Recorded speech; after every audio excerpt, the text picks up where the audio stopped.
Thank you, Mr. Speaker. I have an amendment ending in .05H. It's been distributed, and I move for its adoption. The lady from St. Louis County has moved for adoption for House Amendment 2. Lady from St. Louis County. Thank you, Mr. Speaker. This amendment requires best practices for security for the court automation system. This requires implementation of multi-factor verification. Kind of like when you log into Google, you often have to check something on your cell phone to say, yes, it's really me. This would require that so that it could make sure the person logging in is really that person. And it also implements principles of least privilege. That is something like when let's take your house, for example.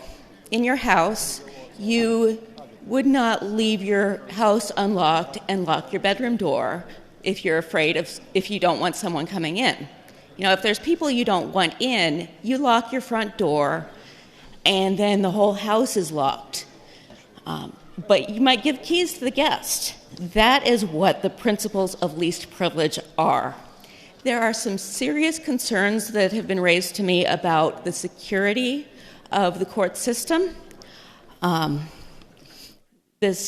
asked some people recently to look at some case files that came from the CaseNet system. They didn't just look at the PDFs, but at the source code.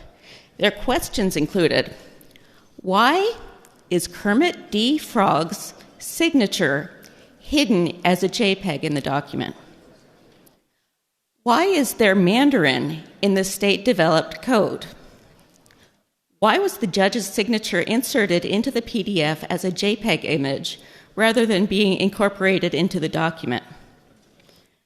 Why do we use the iText 2 library for PDF manipulation when version 5 was released in 2009? Why do we use a database infrastructure from 1994?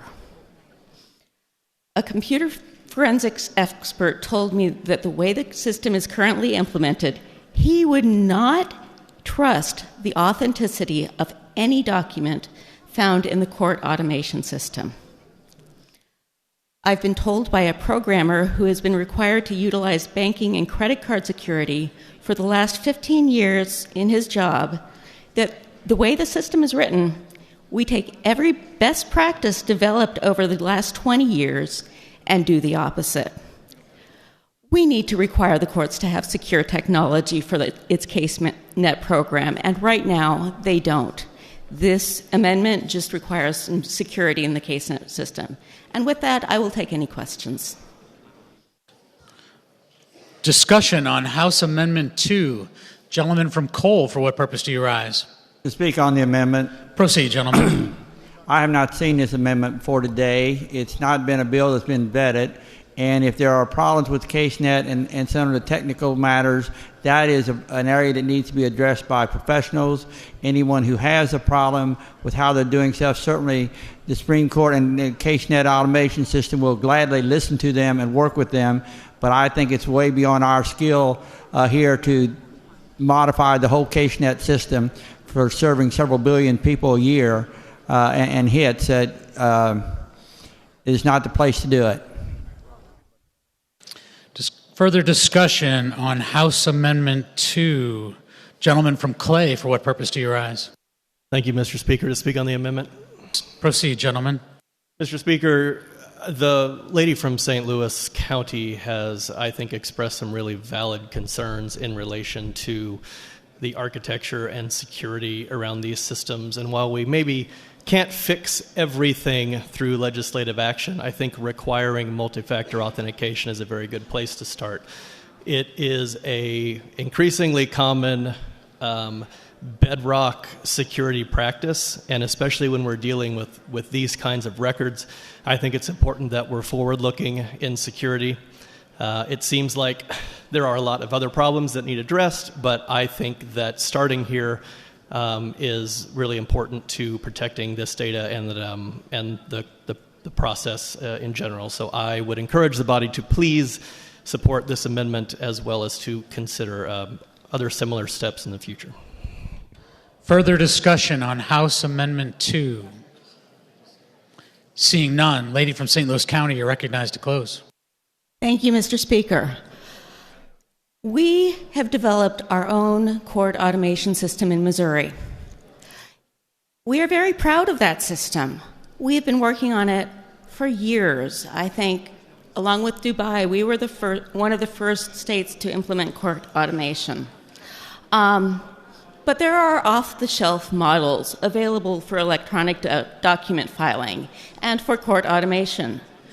We invest in creating our own documentation, but what we create is far less secure than off-the-shelf models. We need to require the same security that is required by technical standards, by banking technologies, by off-the-shelf models. And Mr. Speaker, if I can get 5 members standing, I ask for a roll call vote. Lady, you will have your roll call vote.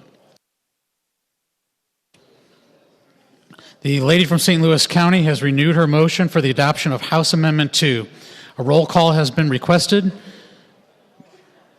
All those in favor will vote yes. All those opposed vote no. Mr. Clerk, please ring the bell and open the board.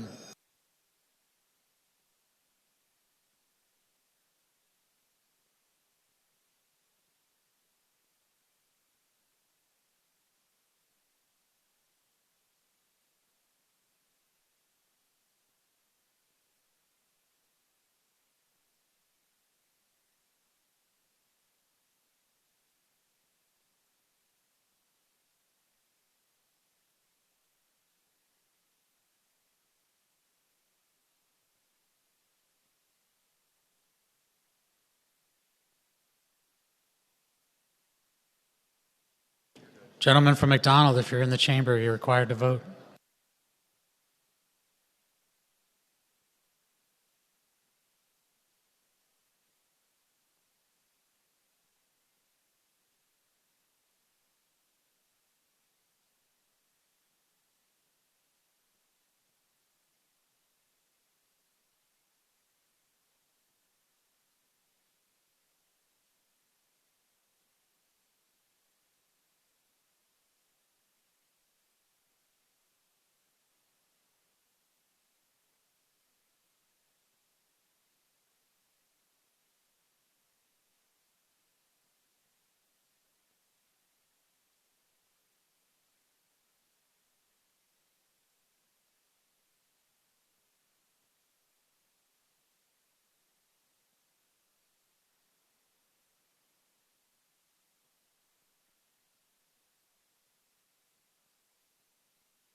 Has everyone voted?